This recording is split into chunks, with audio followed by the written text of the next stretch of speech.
Hello everyone. Now let's continue our first chapter and it is the last video of this chapter. Okay. We are left with only two topics we will be covering in today's class, and with this your chapter number 1 will be over. Okay. Now the topics of today's class is we will be studying the three components of economics. Three components of economics. हमारे economics में 3 major components हैं. Component number 1 is consumption, second is production and third is distribution. अब बात आती है कि ये 3 components क्या क्या कहते हैं. हमने फर्स्ट क्लास में भी डिस्कस किया था कि कंजम्पशन क्या है. कंजम्पशन मीन्स यूज करना किसको? गुड्स एंड सर्विसेज को. किसको यूज करना? गुड्स एंड सर्विसेज को. और क्यों यूज करते थे? Because it provides us satisfaction. ठीक है. तो आपको की वर्ड्स याद रखने होते हैं डेफिनेशन में. वर्ड टू वर्ड लाइन किसी को याद नहीं होती है, but do remember the key words. तो what is consumption? That is use करना गुड्स एंड सर्विसेज को, और उनसे हमें क्या मिलती है? Satisfaction. So what is consumption? It is a process of using up goods and services for satisfaction. ठीक है. नेक्स्ट कंपोनेंट आता है हमारे पास प्रोडक्शन. सुना होगा फैक्ट्रीज में प्रोडक्शन हो रही है. What do you mean by production? मतलब रॉ मटेरियल को कन्वर्ट करना किसमें? फिनिश्ड गुड्स में.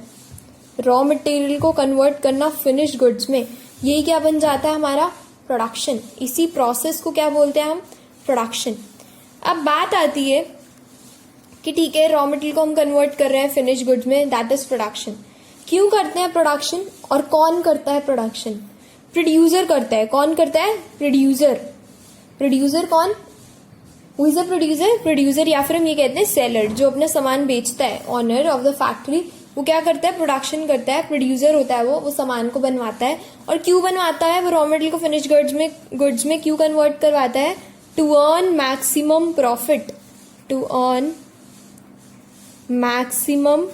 profit. मैक्सिमम प्रॉफिट कमाने के लिए वो ये सब प्रोसेस करता है. That is production. क्लियर है? उसको यहाँ से इनकम जनरेट होगी.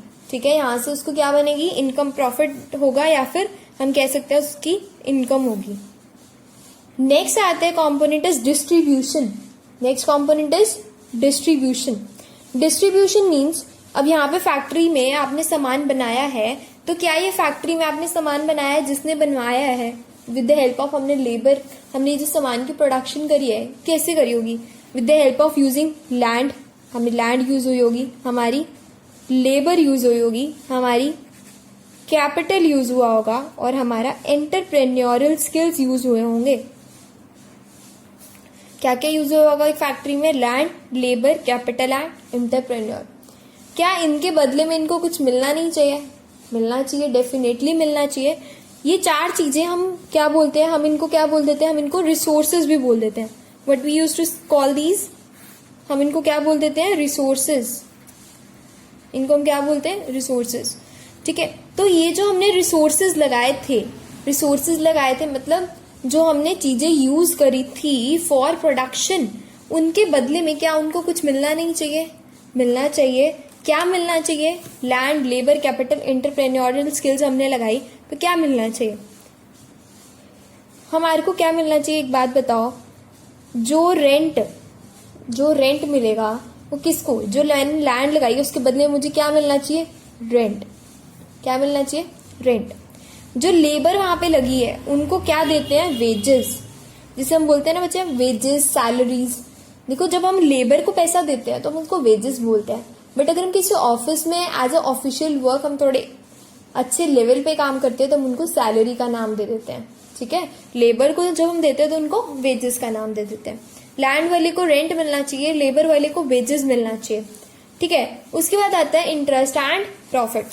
जो मैंने पैसा लगाया उसके बदले में मुझे क्या मिलना चाहिए? इंटरेस्ट. ठीक है. और जो बंदा मैनेज कर रहा है उसका मेन हक है, उसको क्या मिलना चाहिए? प्रॉफिट्स. एंटरप्रेन्योर कौन होता है? बिजनेसमैन. तो बिजनेसमैन को क्या मिलना चाहिए? प्रॉफिट्स. तो अल्टीमेटली जो भी मैंने कमाया है उसको हम क्या करते हैं, distribute in the form of rent, interest, wages and profits. और इस फेज को हम क्या बोलते हैं, डिस्ट्रीब्यूशन फेज। क्या बोलते हैं, डिस्ट्रीब्यूशन फेज। क्लियर है? 3 कंपोनेंट्स ऑफ इकोनॉमिक्स। कौन कौन से कंपोनेंट्स हैं हमारे, consumption, production and distribution.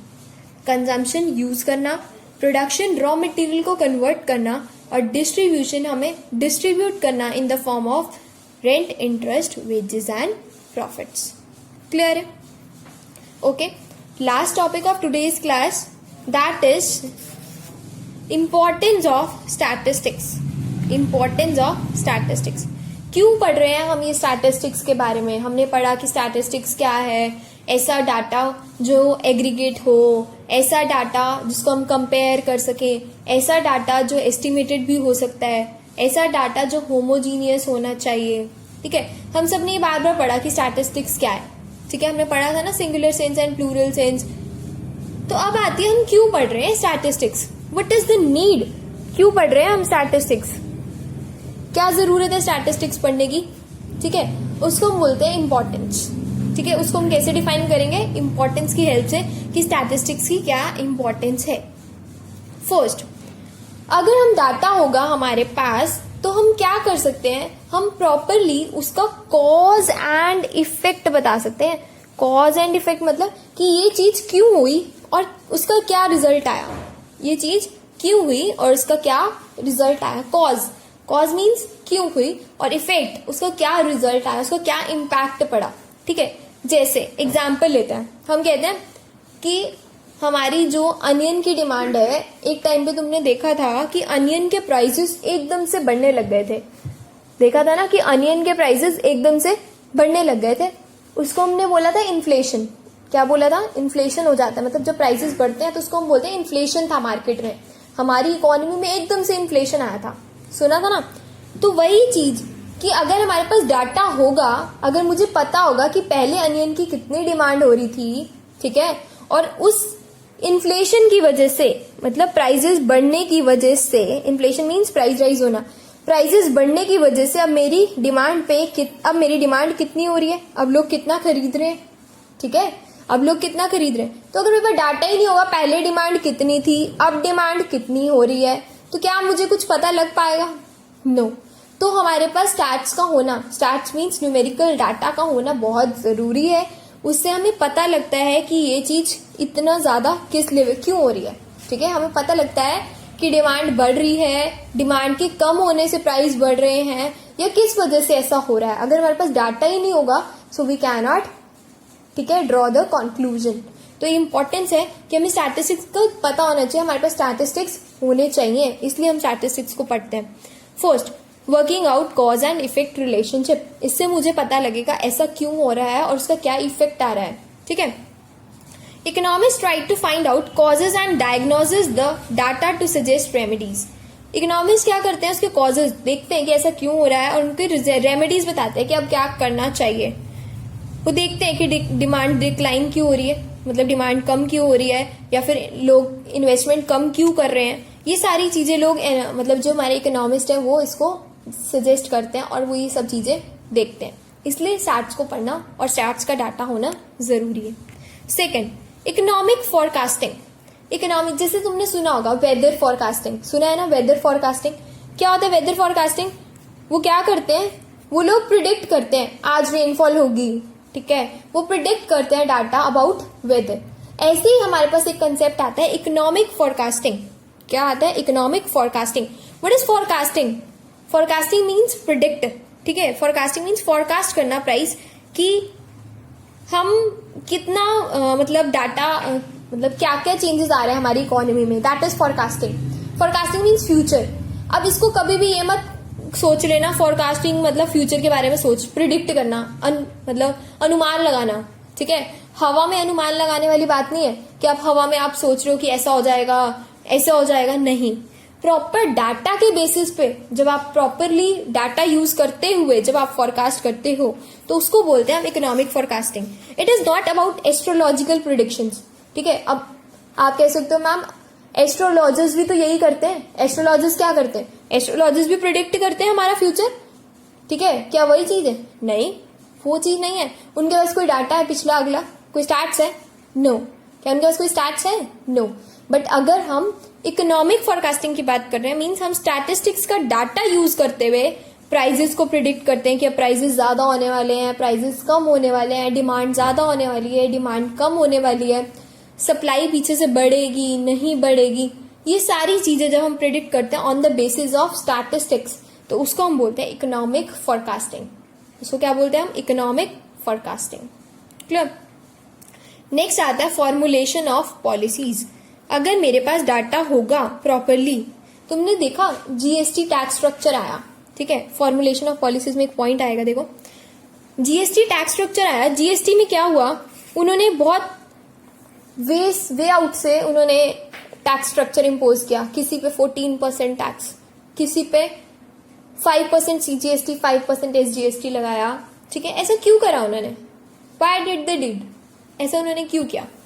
Reason being, sorry 2.5% CGST SGST मतलब 5%, मतलब किसी पे टैक्स स्ट्रक्चर 5%, किसी पे 14, किसी पे 28, तो ऐसा क्यों करा? Why did they did? ऐसा क्यों करा उन्होंने लग्जरियस गुड्स पे तो ज्यादा टैक्स लगाए, ठीक है। कईयों पे उन्होंने नेसेसिटीज मिल्क, शुगर, तुमने देखा इन पे जीएसटी लग रहा है मिल्क पे, ठीक है, नेसेसिटीज हो गई, इन पे उन्होंने टैक्स रेट कम रखा, ठीक है। मतलब उन्होंने लग्जरियस गुड्स जो होते हैं उन पे तो उन्होंने टैक्स हाई रखा, वेयर एज नेसेसिटीज पे उन्होंने टैक्स कम रखा। क्या उन्होंने ऐसे ही कुछ भी किसी पे कुछ भी रख दिया? No, they made the formulation of policies. उन्होंने पॉलिसीज बनाई, और पॉलिसीज किसकी हेल्प से बनती है? डाटा की हेल्प से ही बनती है। उनके पास प्रॉपर डाटा होता है कि देखो सबसे ज्यादा डिमांड जो हो रही है ना नेसेसिटीज की हो रही है, और ये सबसे ज्यादा पुअर लोग खरीदते हैं, ठीक है, नॉर्मल लोग खरीदते हैं, एवरेज लोग खरीदते हैं, तो उनके ऊपर जीएसटी ज्यादा नहीं होना चाहिए। उन्होंने इस चीज को देखा। फिर उन्होंने देखा लग्जरियस गुड्स की हमारी इकोनॉमी में इतने परसेंट ऑफ पीपल जो है लग्जरियस, एसीज, कार्स, ठीक है, लैपटॉप्स, ये लग्जरियस गुड्स में आते हैं। तो वो लोग रिचर सेक्शंस ऑफ पीपल लेते हैं, और उनके पास इतना सफिशिएंट है कि वो जीएसटी पे कर पाए, तो उन्होंने लग्जरियस गुड्स पे टैक्स क्या रख दिया? ज्यादा रख दिया।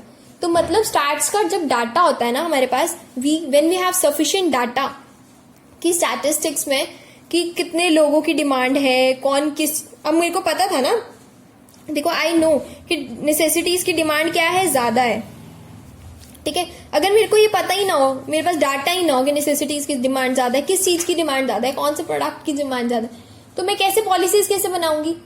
नहीं बना पाऊंगी ना। तो मतलब डाटा का होना जरूरी है ताकि हम पॉलिसीज भी फ्रेम कर पाए कि कितना किस चीज में हमें चाहिए, ठीक है, कितना टैक्स हम किस पे इम्पोज कर सकते हैं, और भी प्राइस ज्यादा करना चाहिए, कम करना चाहिए, ये सारा डाटा को देखते हुए। अब कहते हैं ना, तुमने सुना होगा कई बार गवर्नमेंट क्या करती है, इंटरेस्ट रेट को ना कम कर देती है। तुमने सुना है गवर्नमेंट ना कई बार इंटरेस्ट रेट कम कर देती है बैंक्स में। वाई? क्योंकि गवर्नमेंट को पता है लोग डिमांड ही नहीं कर रहे हैं, लोगों के पास पैसा नहीं है, गवर्नमेंट के पास डाटा होता है ना, तभी तो गवर्नमेंट एनालाइज करती है सिचुएशन, उसके अकॉर्डिंग पॉलिसी बनाती है कि इंटरेस्ट रेट कम करना चाहिए। ऐसी होता है। गवर्नमेंट क्या करती है, तुम अपना पैसा रखते हो, तुम देखते हो कि वहां पर मतलब तुम लोन नहीं ले रहे हो। तुमने कितनी बार सुना होगा लोन नहीं लेते जब लोग, तो या फिर हमारी मार्केट में डिमांड मतलब बैंक्स में हम देखते हैं कि लोगों के पास पैसा नहीं है, तो money in circulation is less. तो गवर्नमेंट क्या करती है, गवर्नमेंट कई बार इंटरेस्ट रेट कम कर देती है। क्यों कर देती है?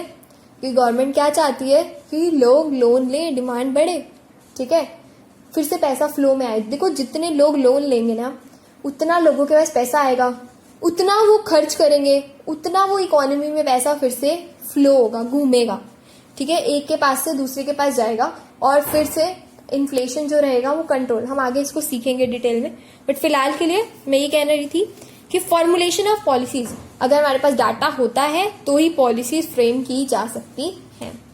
क्लियर है तीनों पॉइंट्स? जल्दी से रिवाइज कराओ। स्टार्ट होगा तो हम कॉज भी और उसका इफेक्ट भी बताएंगे कि ऐसा क्यों हुआ और ऐसा उसका क्या इम्पैक्ट है। इकोनॉमिक फोरकास्टिंग हम उससे देख पाएंगे कि क्या क्या प्राइस लेवल होने वाले हैं, आगे क्या होने वाला है, ठीक है, प्राइसेस बढ़ेंगे, डिमांड बढ़ेगी, कम होगी, ये चीजें भी हम प्रिडिक्ट कर पाते हैं अगर हमारे पास डाटा होगा।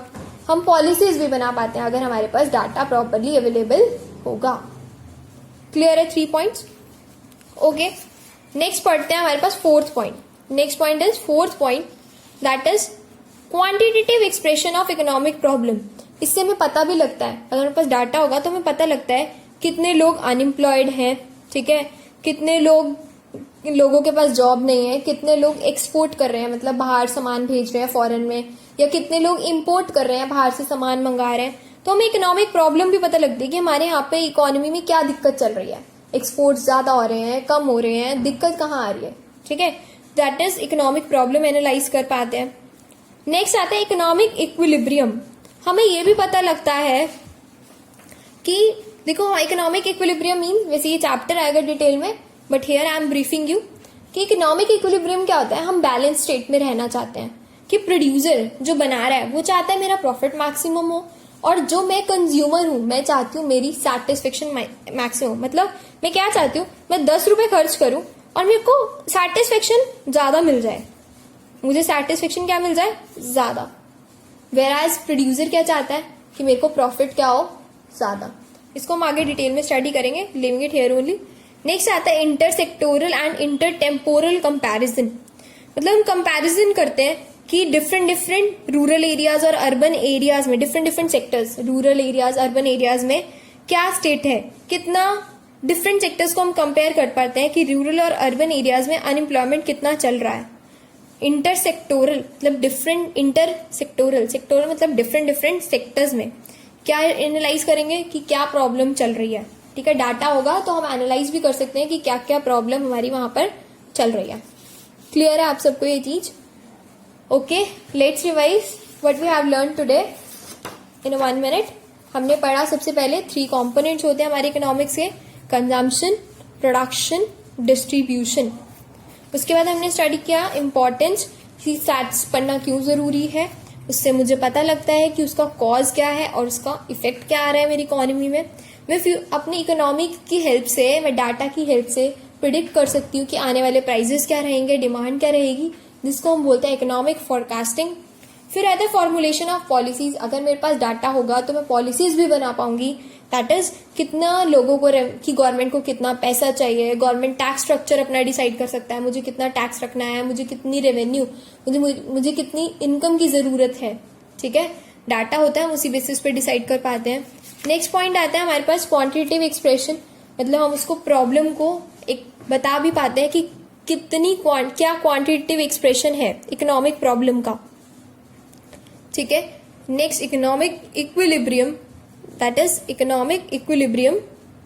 इसमें हम पढ़ते हैं कि प्रोड्यूसर को प्रॉफिट मैक्सिमम हो और कंज्यूमर को क्या हो, एंड व्हाट इज कि कंज्यूमर को क्या हो, सेटिस्फेक्शन. और लास्ट इंटरसेक्टोरल कंपैरिजन मींस कि डिफरेंट सेक्टर्स में, रूरल और अर्बन एरियाज में हम प्रॉब्लम एनालाइज कर पाते हैं कि अनएम्प्लॉयमेंट की प्रॉब्लम है या किस चीज की प्रॉब्लम चल रही है. क्लियर है ये सब चीजें? क्लियर है ये टॉपिक? तो अभी हमने जो भी स्टडी किया है, with this your chapter number 1 is over, ठीक है. कोई भी डाउट होता है you can ask me any time. Okay, we will be continuing with the new chapter of micro economics in the next class. Thank you.